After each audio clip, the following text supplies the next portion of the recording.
کہے کہ بیٹے بیٹیاں، جو یہ کہے کہ بیٹی تو شامل ہے اہل بیت میں لیکن ماں شامل نہیں ہے، اس سے بڑا کوئی بے وقوف ہو سکتا ہے؟ اور پھر یہ بات یاد رکھیں، حضور کی ساری بیٹیاں، یہ بھی آج کل ایک میں سن رہا تھا کہ یہ ایک تماشا یہ بھی چل رہا ہے سوشل میڈیا کے اوپر کہ عام عوام کو بہکانے کی کوشش کی جاتی ہے اور کہا جاتا ہے جی صرف ایک حضور کی بیٹی ہے، معاذ اللہ اس کے علاوہ حضور کی کوئی بیٹیاں نہیں ہے۔ اگر حضور کی اور 3 بیٹیاں ہوتی تو وہ حضور کے ساتھ آتی مبالے میں، وہ کیوں نہیں آئیں؟ تو میں نے کہا پہلی بات تو یہ ہے کہ کیا یہ اس بات کی دلیل نہ ہونے کی یہ کافی ہے کہ نبی کریم صلی اللہ علیہ وآلہ وسلم ایک شہزادی کو لائے ہیں، دوسری شہزادیوں کو نہیں لائے؟ تو کیا یہ اس کے لیے کافی ہے کہ حضور کی دوسری بیٹیاں ہی کوئی نہیں؟ مثال کے طور پہ آپ کو کوئی بندہ یہ کہتا ہے کہ آپ ہمارے گھر دعوت پہ آئیے گا اور ود فیملی آ جائیے گا، اور ہمارے ہاں ایک طریقہ چلتا ہے، ہم لوگ ظاہر سی بات ہے ود فیملی بہت کم لوگ جاتے ہیں، ہم لوگ اپنی فیملی کے 2-4 لوگ اکٹھے ہو کے چلے جاتے ہیں، ہو سکتا ہے ہماری فیملی کے 10 افراد ہو۔ اب جب آپ وہاں پہ چلے جائیں، وہ بندہ یہ کہے کہ اس کا مطلب ہے تمہاری باقی تو بیٹیاں ہے ہی کوئی نہیں، آپ کی فیملی کدھر ہے؟ آپ کہیں جی وہ تو گھر ہے، وہ کہیں نہیں آپ کی باقی بیٹیاں ہے ہی کوئی نہیں، آپ کی باقی بچے ہے ہی کوئی نہیں، تو مجھے بتائیں اس بندے کو اچھا لگے گا یا برا لگے گا؟ اور ویسے بھی یہ جو لوگ یہ بدبختی کرتے ہیں نا کہ نبی کریم صلی اللہ علیہ وآلہ وسلم کی بیٹیوں کے بارے میں کہتے ہیں کہ حضور کی بیٹیاں نہیں ہیں، یہ جو بندہ یہ کہتا ہے میں اس سے ہی پوچھتا ہوں اور اس سے سوال کرتا ہوں، اس کی اگر بیٹی ہو اور میں وہ کہے کہ یہ میری بیٹی ہے، میں کہوں کہ یہ تیری بیٹی نہیں ہے، تو مجھے بتائیں یہ بات اس کا دل دکھے گا کہ نہیں دکھے گا؟ تو مصطفیٰ کریم کا بدبختو دل دکھاتے ہو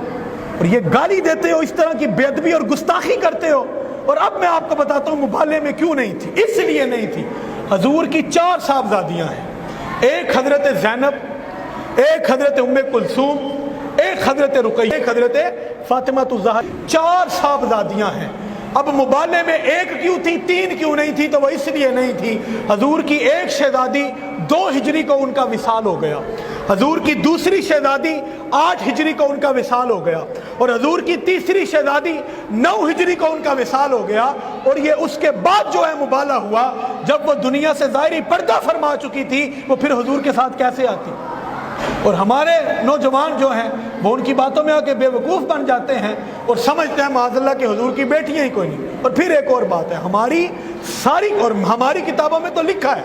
اہل تشیع کی معتبر ترین کتابیں، فرقہ واریت نہیں ہے، اصول کی بات کر رہا ہوں، اہل تشیع کی معتبر ترین کتابیں اصول 4، جس طرح ہمارے یہاں ہوتی ہیں نا مستند کتابیں حدیث کی، اس طرح ان کے ہاں 4 مستند ترین کتابیں ہیں۔ اس کے اندر ایک کتاب ہے تہذیب الاحکام، اس کے اندر بھی یہ بات لکھی ہوئی ہے کہ حضرت علی المرتضیٰ شیر خدا رضی اللہ تعالی عنہ نے جس خاتون سے سیدہ فاطمہ الزہرا رضی اللہ تعالی عنہ کے وصال کے بعد شادی فرمائی، محمد عربی کی صاحبزادی حضرت زینب کی بیٹی تھی جس سے حضرت علی المرتضیٰ شیر خدا نے شادی فرمائی تھی۔ یہ تو شیعوں کی کتابوں میں موجود ہے، اور پھر ایک نہیں 20 حوالے میں آپ کو دے سکتا ہوں اہل تشیع کی کتابوں سے جس کے اندر یہ موجود ہے کہ مصطفیٰ کریم صلی اللہ علیہ وآلہ وسلم کی 4 صاحبزادیاں تھیں۔ ہماری کتابوں کی بات کرتے ہیں تو حضرت زینب رضی اللہ تعالیٰ بیٹی تھی، حضرت امامہ، ان کو یہ شرف و اعزاز حاصل ہوا۔ جس طرح آپ حسنین کریمین کے بارے میں سنتے ہیں نا کہ حضور جب نماز پڑھتے تھے تو وہ حضور کے اوپر سوار ہو جایا کرتے تھے، اسی طرح حضرت زینب کی یہ صاحبزادی حضرت امامہ یہ نبی کریم صلی اللہ علیہ وآلہ وسلم کے اوپر اس وقت سوار ہو جایا کرتی تھی جب مصطفیٰ کریم نماز ادا فرمایا کرتے تھے، اور پھر حضور جب سجدے میں جاتے ان کو نیچے اتارتے، پھر جب قیام کرتے پھر اوپر سوار کر لیا کرتے تھے۔ تو یہ حضرت زینب کی شہزادی تھی، اور حضرت زینب وہی تھی کہ جن کے بارے میں حضور نے یہ بھی فرمایا کہ یہ میری بیٹی بڑی فضیلت والی بیٹی ہے کیونکہ اس نے اپنے بابا کی خاطر بڑے جو غم ہیں اور بڑی جو تکلیفیں ہیں ان کو برداشت کیا ہے۔ اور انہی کے متعلق ہے نا کہ جو حبار بن الاسود کا زینب رضی اللہ تعالی عنہ جو حضور کی صاحبزادی تھی، ان کو پتھر مارے تھے، اور بعض نے کہا کہ نیزہ بھی مارا تھا پیٹ میں، اور یہ اونٹ سے گر گئی تھی اور یہ کافی عرصے تک تکلیف میں مبتلا رہی، پھر یہ وصال فرما گئی۔ یہ حبار بن الاسود کہ جس کو نبی کریم صلی اللہ علیہ وسلم نے فتح مکہ کے موقع پر حکم دیا تھا جس کے متعلق کہ یہ شخص اس نے میری بیٹی کو شہید کیا ہے اور مجھے تکلیف دی ہے، یہ بدبخت جہاں ملے گا اس کو وہیں پہ آگ لگا دینا، حضور نے خود فرمایا۔ پھر کچھ تاریخ کی کتابوں میں یہ بھی ہے کہ یہ مصطفیٰ کریم کی بارگاہ میں آ گیا فتح مکہ کے دن، تو حضور علیہ الصلوۃ والسلام نے اس کو اللہ کی رضا کی خاطر معاف فرما دیا تھا۔ یہ حضرت زینب، میں تھوڑا تھوڑا بس تعارف کرا کے بات ختم کر رہا ہوں، حضور کی ایک بیٹی۔ پھر حضرت ام کلثوم، یہ جو حضرت عثمان رضی اللہ تعالیٰ عنہ کے نکاح میں بھی آئی تھی۔ یہ باتیں اس لیے بتا رہا ہوں کہ آج کل بڑی ضروری ہیں، آپ کو علم ہونا چاہیے۔ حضرت عثمان کے نکاح میں آئی تھی حضرت ام کلثوم، اور حضرت عثمان جنگ بدر پر کیوں نہیں گئے تھے؟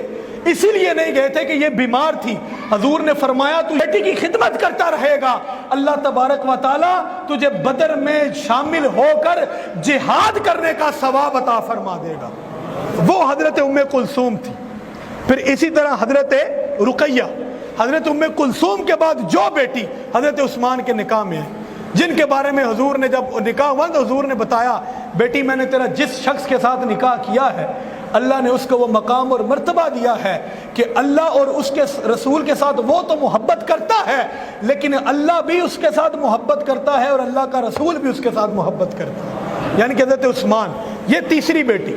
اور پھر اسی طرح حضور کی جو چوتھی صاحبزادی تھی وہ حضرت سیدہ فاطمہ زہرا رضی اللہ تعالی عنہا ہیں، جن کے بارے میں حضور نے خود فرمایا کہ فاطمہ میرے جگر کا ٹکڑا ہے، فرمایا کہ فاطمہ میری جان ہے۔ حضور نے فرمایا جس نے فاطمہ کو ناراض کیا اس نے مجھے ناراض کیا، جس نے فاطمہ سے محبت کی اس نے مجھ سے محبت کی۔ تو دوستو یہ بات یاد رکھیں، اہل بیت